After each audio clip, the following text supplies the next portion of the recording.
생존 우선순위 서바이벌 프라이어리티 2026년 3월 22일자 진행하겠습니다. 구독, 좋아요 부탁드립니다. 오늘은 제가 한 20여 년 계속해서 스터디를 하고 있는 제약이론 경영 관점으로 학습한 내용을 좌측에 있는 내용을 좀 소개하는 시간을 가져보고 제 스스로도 좀 복습하는 시간을 가져보고자 합니다. 또한 세계 정세의 뉴스를 표현하고 마지막에 그 시청자 Q&A라고 김정민 국제전략연구소의 그 어저께 그 방송 내용을 시청하던 중 그 제약 이론 경영과 나중에 맞닥뜨려지는 부분을 또 좀 비교해 보도록 하겠습니다. 수익 창출에 필요한 데이터와 올바른 의사결정 프로세스라고 제목을 좀 정해 봤습니다. 진정한 정보는 단순히 데이터를 많이 갖는 것이 아니다. 완벽한 데이터가 주어져도 올바른 의사결정 프로세스가 있어야 한다. AI가 올바른 의사결정 프로세스가 장착되었을까? 여기에는 의문점이 있습니다. 그렇다면 정보는 무엇이고 데이터는 무엇인가? 정보란 질문에 대한 대답이라고 정의를 합니다. 데이터는 현실의 무언가를 묘사한 어떤 문자열입니다. 그렇게 식별한다고 해도 올바른 의사결정 프로세스가 더 중요한 것입니다. 그런데 데이터에도 무효한 데이터가 있습니다. 일반 시사적으로는 가짜 뉴스 같은 거가 여기에 해당하겠죠. 범위를 기업 경영에만 국한해 보기로 합니다. 제품 원가가 바로 무효 데이터이다. 제가 별도로 방송하는 스루풋 회계 분석이 제조 원가가 바로 무효 데이터임을 계속 언급을 제가 하고 있고 주장을 하는 거죠. 그 근저에는 원가 세계의 잘못된 접근 방법이 있기 때문이다. 매출원가 산식이 그렇고 가공비를 배부하는 것이 그렇습니다. 원가 회계는 또한 제약을 무시합니다. 생산한 것을 모두 판매할 수 있다고 가정합니다. 국가로 비유하자면 저는 현재의 중국이 딱 이거에 해당한다고 비유해 봅니다. 그들은 현재 과잉 생산에 덤핑 수출을 하고 있다. 그들은 올바른 의사결정 프로세스가 없기 때문이다라고 얘기할 수 있겠습니다.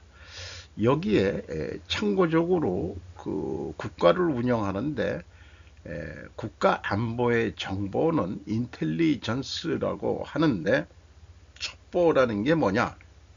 이걸 데이터로 비유를 한다면 인지한 사실을 정보원이 직접 확인했으면 그게 인텔리전스다.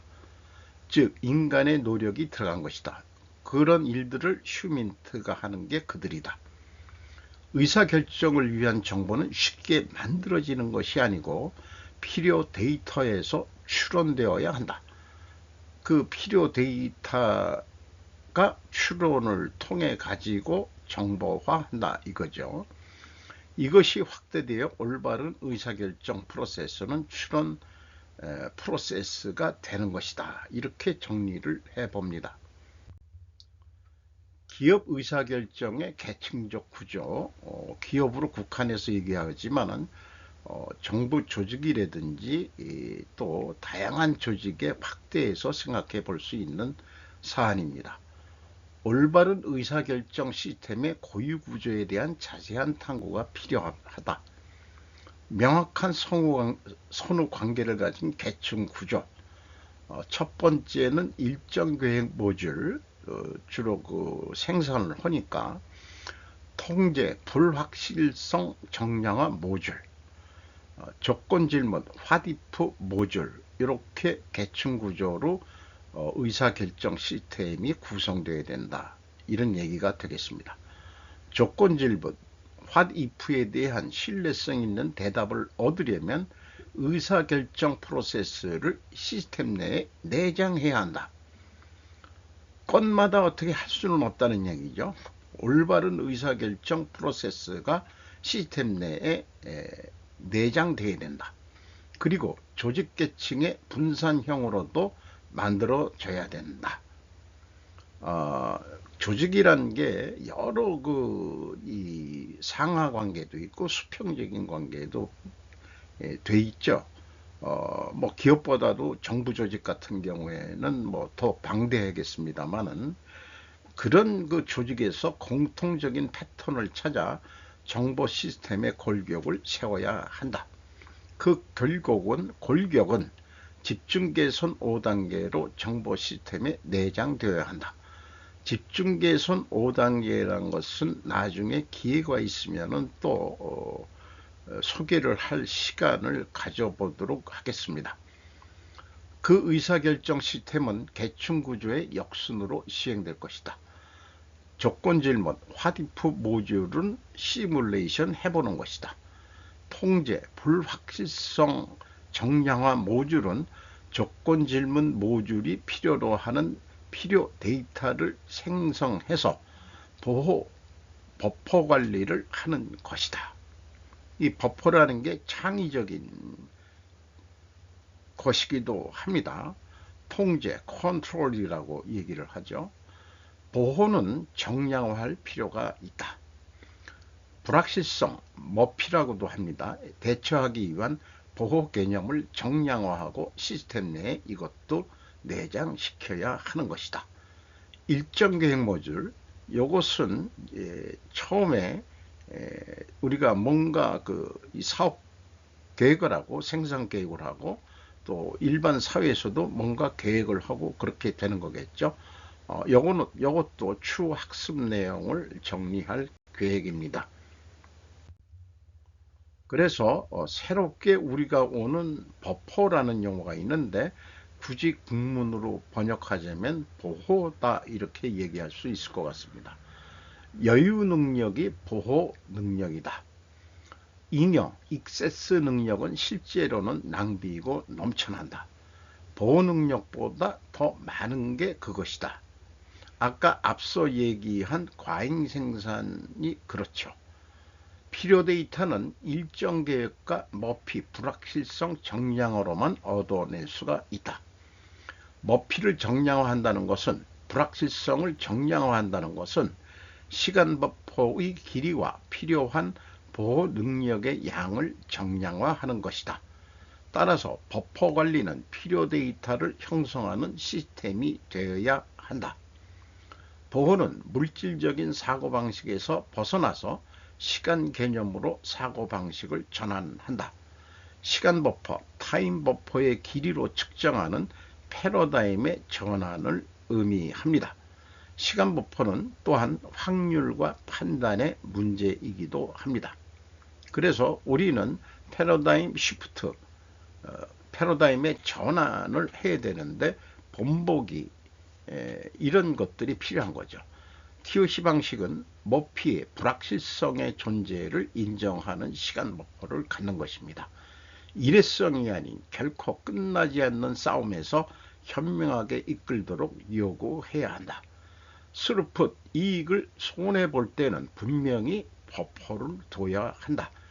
제가 스루풋 분석을 하면서 재고 회전율을 얘기하는데 제조업체로 한다 그러면은 꼭 제조업만이 아니더라도 일반 서비스업이나 뭐 한다 그래도 버퍼, 이 재고, 이거는 그때는 물리적인 재고를 얘기하는데 그 물리적인 재고도 시간의 개념으로 환산해 가지고 우리는 접근할 필요가 있겠다는 것도 말씀을 드려 봅니다. 전체 성과 지표와 부분 성과 지표. 개별 부분의 부분적 성과 지표는 무엇으로 해야 할까? 부분 평가는 전체 평가에 기여해야 한다. 계획과의 편차를 평가의 측정 단위로 표시할 수 있어야 되는 거 아니냐? 편차는 책임 부채이다. 그러니 돈으로 표기해야 할 것이다. 그 차입 부채에 대한 평가 지표의 단위를 설정할 필요가 있다. 달러데이가 그것이다. 국내 은행 용어로는 적수계산이라고 부르면은 비유가 될 것입니다. 우리가 이자 계산할 때 차익 대출금에서 이 차익 기간을 곱해버리죠. 그걸 적수라고 얘기를 하고, 또한 이 과거 지점들이 본사로 뭐가 보고할 때도 다 적수로 계산해서 보고한다는 얘기를 뱅커들한테 들은 바가 있습니다. 따라서 납기 편차를 예를 들어서 지어는 TDD로 하는데 스루풋 달러대인데 벌어야 될 돈 곱하기 지연일수죠. 곱하기를 하는 겁니다. 그러면 금액이 엄청 커지겠죠. 그러니까 그게 차입부채, 책임부채, 이렇게 책임감을 느껴야 된다, 이런 얘기로 그 성과지표를 들이밀어야 된다는 거죠. 재고는 IDD, 인벤토리 달러데이. 내가 가지고 있는 시간이 얼마냐. 그게 오래 가지고 있으면 돈이 썩히는 거니까 이것도 제로 목표가 돼야 됩니다. 지연된 TDD는 다음 공정에 넘어가야 전체 평가에 기여하지 못했음을 인식하게 되는 거겠죠. 재고는 오래 가지고 있으면 이것도 차입부채로 인식하게 한다. 공정에는 제공품이라고 할 수 있을 것입니다. 이걸 다르게 표현하면 공산자본주의로 불러야 할까? 라는 견해들이 나옵니다. 공산사회주의 같기도 합니다. 미국의 엘리트 집단은 중국식 사회주의를 주시하고 있다고 합니다. AI 로봇 시대에 그들은 미국을 공산사회주의를 만들려고 한다는 견해도 없지 않습니다. 디지털 사회주의라고 해서 부르던, 완화해서 부르던, 국가 자본주의 어떤 게 부르든 이제 민주라는 용이 다양성, 각자가 다 중요하다, 이런 개념은 없어지는 그런 세계적인 주류가 있는 거 아니냐. 여기에 제약이론 경영도 어느 정도는 맞아떨어지는 것 같습니다. 트럼프 한중일 또 콕 집어 호르무즈 정상화해야. 김은중 특파원이 조선일보 3월 21일 한국 호주 대해 아니요 한 것에 놀랐다. 나토에는 종이호랑이 겁쟁이 원색 비난. 청와대 호르무즈 기여 방안 국내법 고려 미와 다각 협의 중. 김광태 디지털타임즈. 요거는 3월 20일. 청와대는 20일 미국 정부의 호르무즈 해협의 역할 확대 요구와 관련해 미국을 포함한 주요 우방국들과 긴밀히 소통 중이며 다각적인 협의를 진행 중이라고 밝혔다. 청와대 고위 관계자는 이날 우리의 국익에 최적화된 선택지의 조합을 모색 중이라고 하면서 이같이 말했다. 들리는 소문에 의하면 일본의 함대가 지금 호르무즈 해협을 통해서 가고 있다는 구두 메시지를 들은 바가 있습니다. 김민석 총리 행보가 갑자기 눈에 띕니다. 이성대 JTBC에서 3월 16일 좀 가져왔습니다. 대미투자법이 국회에서 통과한 직후에 미국 방문을 했다. 따라서 벤스 부통령과 함께 관세 문제 후속 논의를 한 것으로 스스로 밝히기도 했는데, 특히 예정에 없던 트럼프 대통령과 약 20여 분간 면담을 해서도 또 화제가 됐다. 김 총리 12에 1에서 19일 사이 미국 스위스 방문, UN AI 허브 유치 협의도 류시스에서 3월 12일 날 보도를 한 바 있습니다. 미 벤스 면담 조율 중 관세 안보 협상 주목, 무역법 301조 조사 입장 설명 가능 협상성, 이런 거 얘기했는데, 핵심적인 거는 트럼프하고 면담이 이루어졌을 때 김정은이 나하고 대화할 준비를 당신들 하시나요? 이게 핵심일 것 같습니다. 당신들 신정권이 뭐 하고 있는 거야? 라고 묻는 것 같기도 합니다.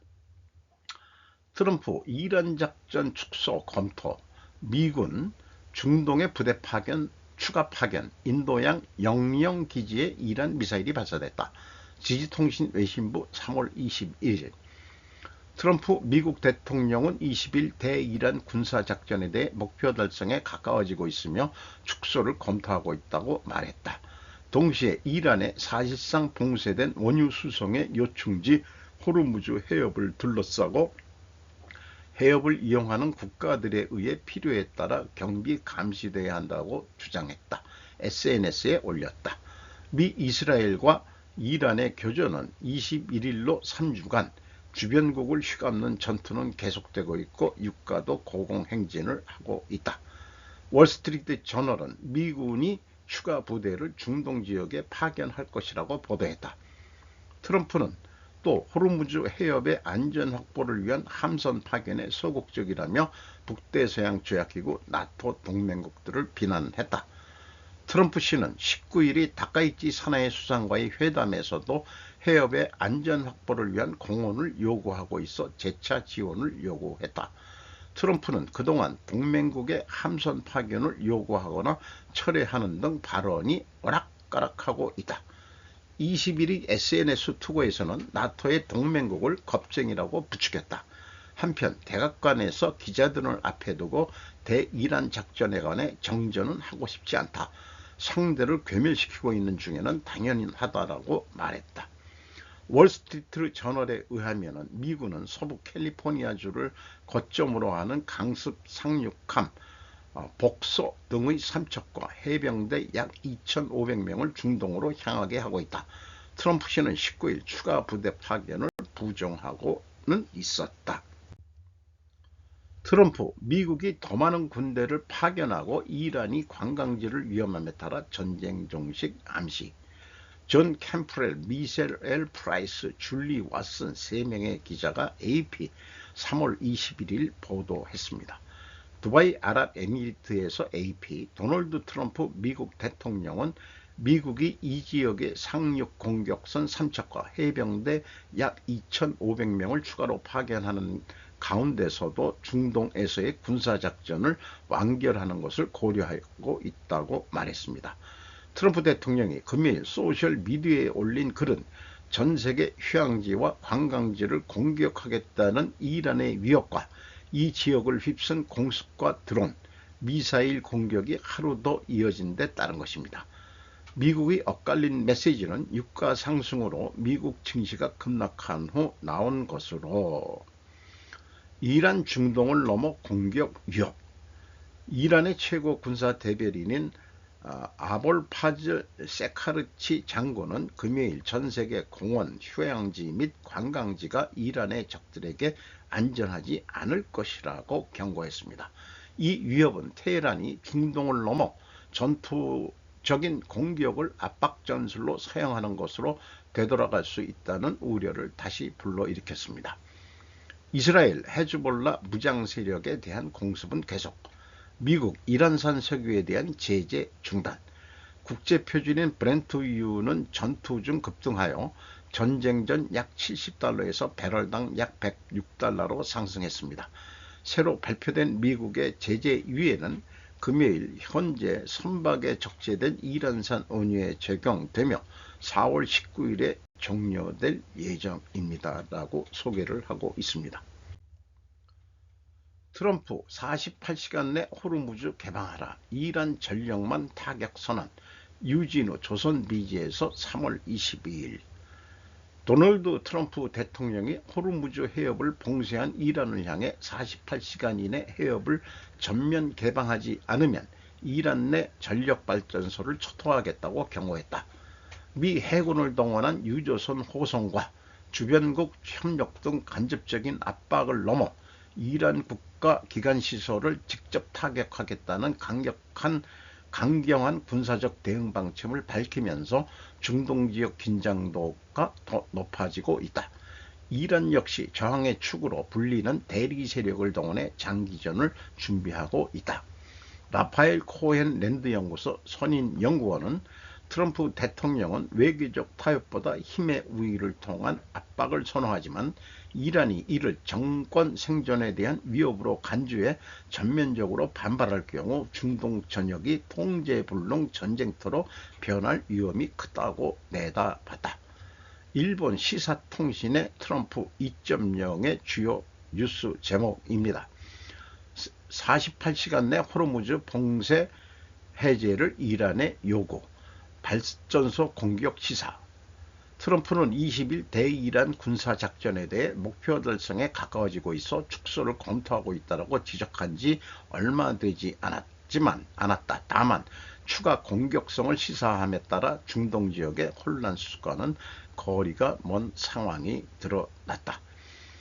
어찌 생각하면은 국회 승인 없이 벌인 전쟁은 60일 내에 끝내야 된다는 미국 법이 있다니까 끝낸다 하면서 말로는 끝낸다 하면서 장기전으로 갈 것 같은, 그러니까 트럼프 말이 오락가락하고 있습니다.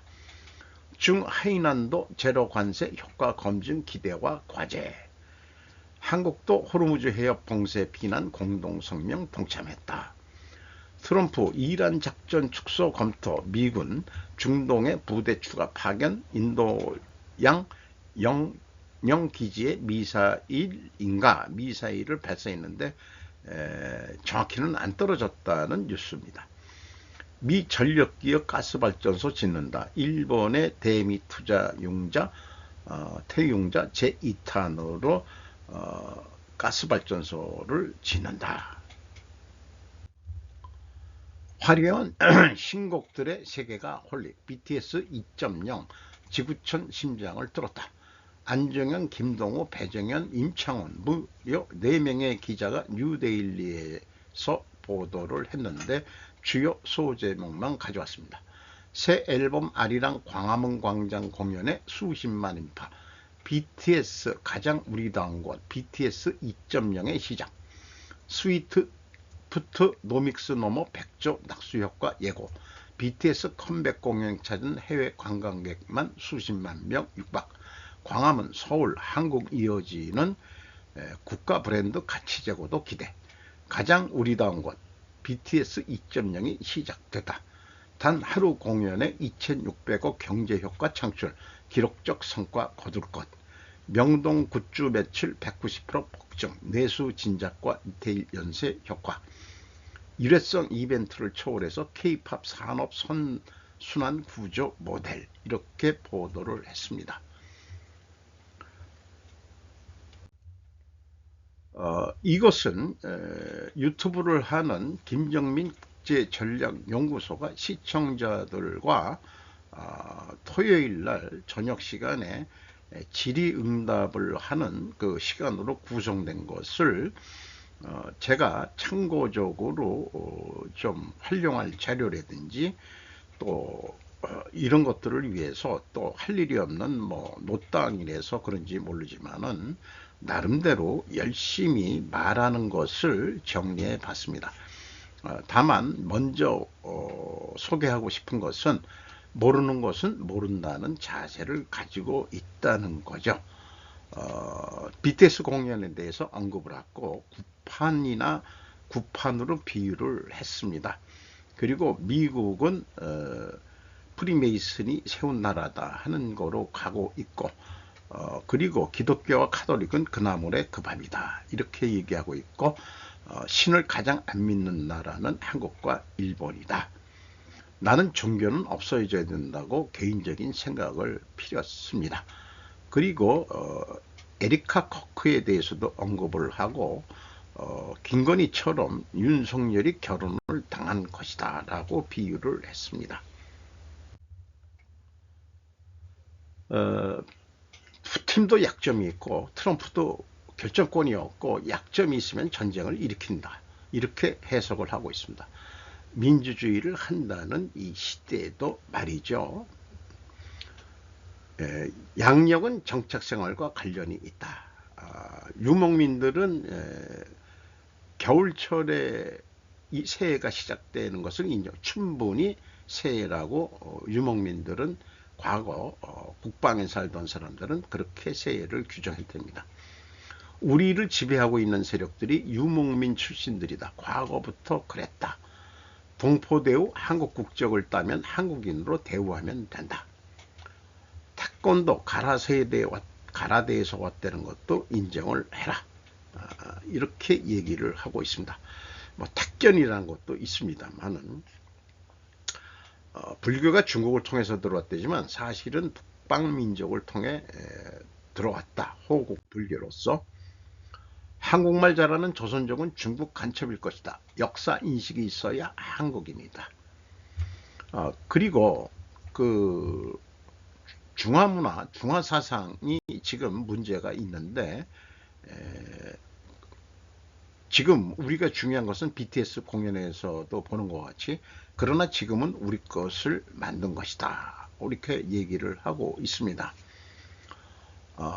그리고 미래의 한민족이란 장면은 없고 민족주의에서 벗어나야 된다. 세계 시민주의가 돼야 된다. 한국인이라고 해서 다 현재와 같은 얼굴이 되는 게 아니고 여러 혼혈인들이 섞여 사는 그런 한국인이 돼야 될 것이다. 또한 강력한 한국 문화를 만들어야 된다. 세계의 시민만 여러 버전으로 만들어요. 세계 시민이 아니고 세계 시 여러 군데 여러 한국 버전이 만들어져야 된다라고 얘기를 하고 있습니다. 한국 문화는 아시아의 문화의 축으로서 설 수 있을 것이라고 자신감을 표현하고 있습니다. 한국 문화를 배우기 위해 외국인들이 한국어를 배우고 있습니다. 연병 떨고 있는 육갑도는 중국 문화라고 이렇게 폄하를 하고 있습니다. 중국 문화가 그렇게 잘났는데도 그 연병 떠는 것 때문에 중화사상이었는데 어떻게 한족사상화하느냐 이렇게 얘기하고 있는 거죠. 우리가 다민족 국가가 되어가야 한다. 중국이야말로 원래가 다민족인데 한족만 주장하니 안 되는 것이다. 그리고 큰 형님들이 중국 문화가 퍼지는 것을 일부러 막고 있다. 또 해캐디어는 사실 짬뽕 문화다. K-팝 영어로 해도 K-팝이다. 이건 중국 거야 하는 것으로는 안 된다. 한국은 영어를 섞어서 노래 부르기도 하죠. 그렇게 얘기를 하고 있습니다. 중국 5천년 역사에 한족은 없다. 손문, 장개석 등 등서평, 객가, 화교들이다. 화교가 중국인은 아니라 객가족이라는 얘기네요. 화교를 원래 그렇게 얘기를 하고 있는 것 같습니다. 역사 이런 국제 전략 연구를 하려면은 고대사 역사를 다 배워야 된다고 해서 상당한 식견으로 풀어내고 있습니다. 중국 역대 왕조 모두 북방계이다. 이렇게 얘기를 하고 있습니다. 그리고 지금 문윤한 연대 한통속은 마약 사건 때문에 틀어졌다고 소개를 하고 있습니다. 이재문 마약 사건 어떻게 하려는가? 필리핀 박왕녀를 데려오는 이유 이런 얘기도 했는데 이 대통령은 마약하고는 뭔가 이해관계가 없는 입장인 것 같다. 그래가지고 그 마약왕을 잡혀있는 거를 데려와 가지고 국내 마약 세력을 축출해내는데 하는 목표를 아직 안 잡고 있는 거 아닌가 이렇게 생각을 합니다. 조국 때도 버닝썬 사건이 있었고 아주 풀리지도 않는 문제고 그리고 아까도 얘기했지만 김민석에게 트럼프가 한 말은 딴 것 없고 김정은은 나를 만날 의사가 있는가? 당신들 얘기해 봤어? 아직 못해 싸워요. 이렇게 얘기했는지도 모르죠. 이게 관심사일 것 같습니다. 국무총리가 미국을 방문한 것은 41년 만이라고도 얘기를 하고 있습니다. 그래서 김민석 총리도 운동권 출신 아니에요? 운동권 출신이고 미 문화원 방화 사건에 연루된 사람이라고 했는데 세상 참 크게 변한 것들이 있습니다. 그렇게 반미주의자들이 국무총리가 돼가지고 열심히 올해 2번이나 날라가 가지고 뭘 뭘 하려는 건지 매우 궁금합니다. 또 이란이라는 빌런이 계속 있어야만 미국은 중동에서 계속해서 있을 수 있는 명분을 만든다.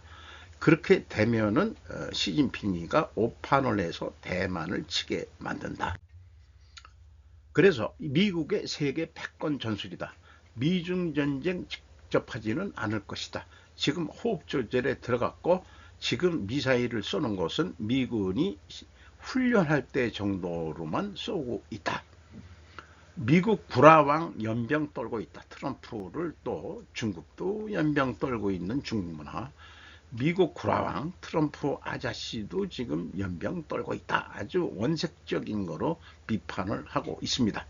이란 전쟁주도 석유는 주도하는 것은 트럼프가 아니고 석유업계, 군산복합체, 암호화폐 세력들의 전쟁인 것이다. 국채를 발행해야 달러가 발행되는데 금값이 많이 떨어졌다. 금프로 무기 사는 중동의 왕들. 그래서 금값이 지금 떨어지고 있다.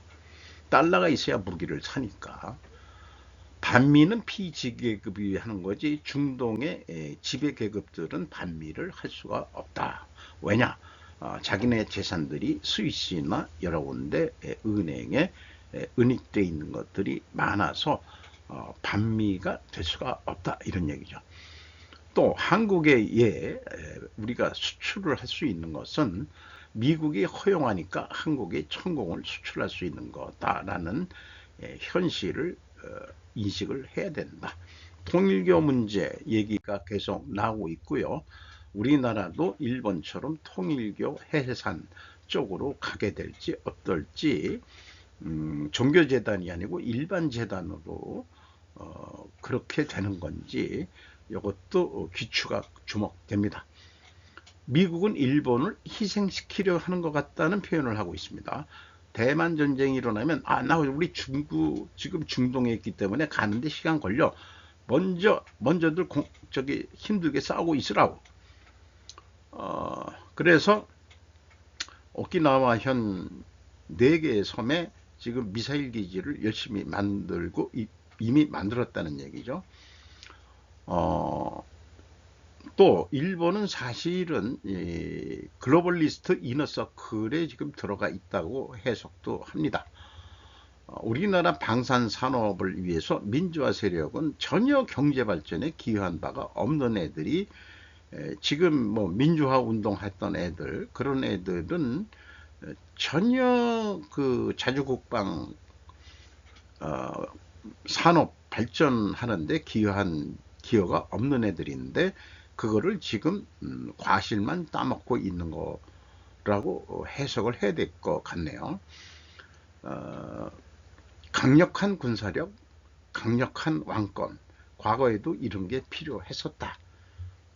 지금 뭐 왕사남이라는 것은 프로파간다 영화 같다. 그래서 그 강력한 왕권을 비판하는 그런 그 민주화 세력들의 그 프로파간다 영화 같다. 이렇게 또 해석을 하네요. 전반적인 상황에서 자연이 스승이고 과학자들이 그걸 찾아서 문명을 찾고 또 만들었다. 이런 생각들을 하고 있습니다. 그리고 이런 표현을 하네요. 현재 미국의 엘리트는 중국식 사회주의를 주시하고 있다. 어떤 측면이냐 하면은 그 디지털 모니터링, 감시 사회 같은 거를 얘기를 하는 것 같아요. 미국의 사회주의를 만들려고 한다. 이런 생각도 있고, 다만 기존 민주국가에서 이 디지털 사회주의를 한다 그러면은 나름대로 그 인권과 개인 프라이버시 이런 것들을 보호하는 기능이 있어야 되지 않겠냐는 견해는 밝히고 있습니다. 어쨌든 이 전문가적인 입장에서 세상을 넓게 보고 이해를 해야 된다는 말은 끊임없이 하는데 넓게 전체를 보려고 노력하자. 부분에 얽매이지 말자. 이런 표현을 하는데 이것이 앞서 얘기한 제약 이론과 유사한 주장으로 맞아떨어지고 있습니다. 민주주의란 말이 상권 분립 요즘 뭐 개판 5분 전이 된 것 같은데, 더 이상 민주라는 것이 무슨 의미가 있는 것인지 혼란의 시기, 이런 게 오고 있는 거 아닌가 하는 생각도 하게 됩니다. 그래서 템플릿식으로 만든 거지만, 제 개인적인 어떤 그 이데올로기, 아니 이데올로기까지 너무 그런 거창하고, 그냥 가지고 있는 사고방식은 신보수주의라고 표현을 하는 거로 하고, 자주극방 강한 정부, 아까도 얘기했습니다만, 그리고 국민의 생활은 자유자본주의 경제로 해서 너무 통제사회가 되지 않는 그런 게 됐으면 좋겠다 하는 희망. 그리고 지금 법도리 애들이 전부 다 그 개나 소나 지금 뭐 상권을 잡고서 난리 부르스들을 치고 있는데, 우리가 다 그 시진핑이도 공돌이죠. 또 이 상돌이 등이 엘리트층이 되고 하지만은, 일반 인문학 하는 사람들도 그럼 어디로 갈 거냐, 이런 문제가 좀 남을 건데, 인문학도 중요하다는 것을 얘기를 하고 있죠. 조금 수정을 해둘 필요가 있습니다. 또 법들이들이 뭐 그렇다고 해서 다 없어져서는 안 되는 거고, 그들이 중류층으로 살기에는 하자, 이런 생각. 이상 마치도록 하겠습니다. 오늘도 좋은 하루 되시기 바랍니다. 굿다이.